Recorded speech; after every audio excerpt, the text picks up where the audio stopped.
So the control panel on a 3800, we have a start and a stop button for the latch drill. We have the latch drill plunge valve. We have the lock template clamp valve and the door clamp valve. There's also an emergency stop button, the start stop for the faceplate router, and the cycle start for the faceplate router. If we're going to do a latch bore, we'll start the latch motor. We will clamp the lock template clamp to hold the door in position, and then plunge the drill forward. You must hold the valve to keep it plunging forward. If you release it, it'll stop.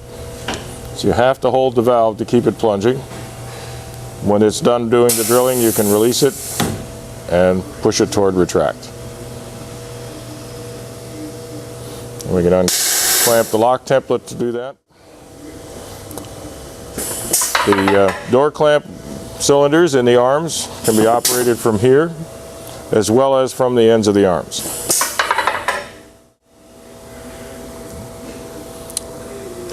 The faceplate router, we start the motor. We push the cycle start button.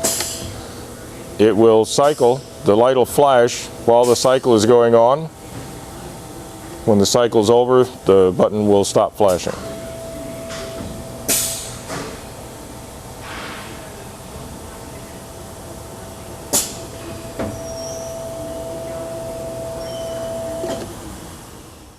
To operate the quill for the door light cutout, we have a template follower valve here. So the template guide plunges in. The button on the left side, when clicked once, causes the bit to come down. Click it again, the bit goes up. The button on the right starts the motor for the quill, and it must be held to keep the motor running.